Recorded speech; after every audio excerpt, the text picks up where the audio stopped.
Today's rockets are remarkable collections of human ingenuity that have their roots in the science and technology of the past. They are natural outgrowths of literally thousands of years of experimentation and research on rockets and rocket propulsion.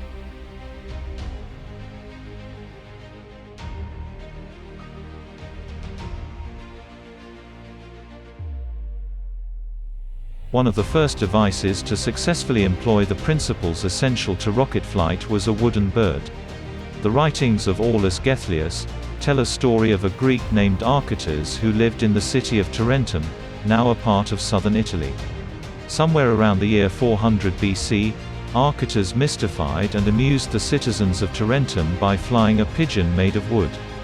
Escaping steam propelled the bird suspended on wires. The pigeon used the action-reaction principle, which was not stated as a scientific law until the 17th century.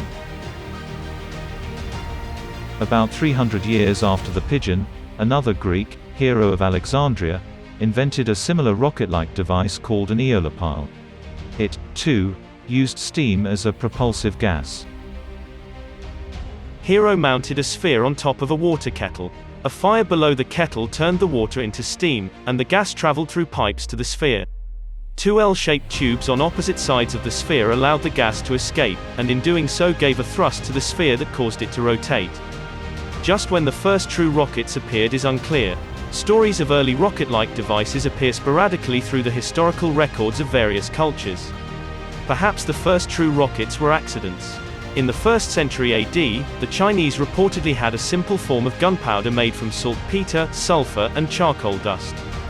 To create explosions during religious festivals, they filled bamboo tubes with a mixture and tossed them into fires. Perhaps some of those tubes failed to explode and instead skittered out of the fires, propelled by the gases and sparks produced by the burning gunpowder. The Chinese began experimenting with the gunpowder-filled tubes. At some point, they attached bamboo tubes to arrows and launched them with bows. Soon they discovered that these gunpowder tubes could launch themselves just by the power produced from the escaping gas. The true rocket was born. The date reporting the first use of true rockets was in 1232. At this time, the Chinese and the Mongols were at war with each other. During the Battle of Kaikang, the Chinese repelled the Mongol invaders by a barrage of arrows of flying fire. These fire arrows were a simple form of a solid propellant rocket. A tube, capped at one end, contained gunpowder. The other end was left open and the tube was attached to a long stick. When the powder was ignited, the rapid burning of the powder produced fire, smoke, and gas that escaped out the open end and produced a thrust. The stick acted as a simple guidance system that kept the rocket headed in one general direction as it flew through the air. It is not clear how effective these arrows of flying fire were as weapons of destruction, but their psychological effects on the Mongols must have been formidable. Following the Battle of Kaikang, the Mongols produced rockets of their own and may have been responsible for the spread of rockets to Europe. All through the 13th to the 15th centuries there were reports of many rocket experiments. In England, a monk named Roger Bacon worked on improved forms of gunpowder that greatly increased the range of rockets. In France, Jean Froissart found that more accurate flights could be achieved by launching rockets through tubes. Froissart's idea was the forerunner of the modern bazooka.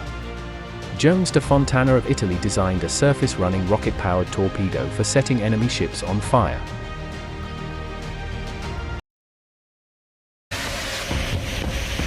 By the 16th century, rockets fell into a time of disuse as weapons of war, though they were still used for fireworks displays, and a German fireworks maker, Johann Schmidlapp, invented the step rocket, a multi-stage vehicle for lifting fireworks to higher altitudes.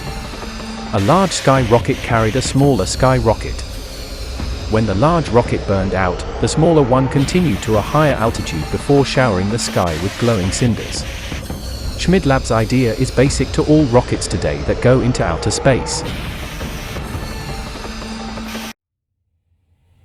Nearly all uses of rockets up to this time were for warfare or fireworks, but there is an interesting old Chinese legend that reported the use of rockets as a means of transportation. With the help of many assistants, a lesser-known Chinese official named Wan Hu assembled a rocket-powered flying chair. Attached to the chair were two large kites, and fixed to the kites were 47 fire arrow rockets.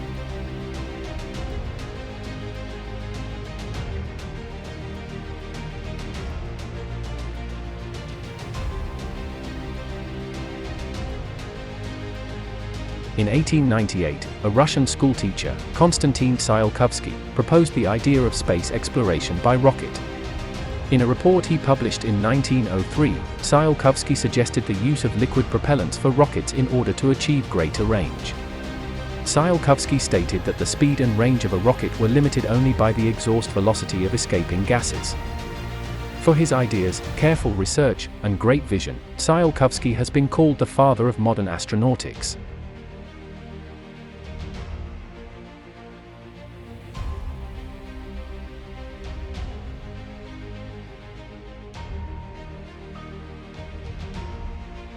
Early in the 20th century, an American, Robert H. Goddard, conducted practical experiments in rocketry.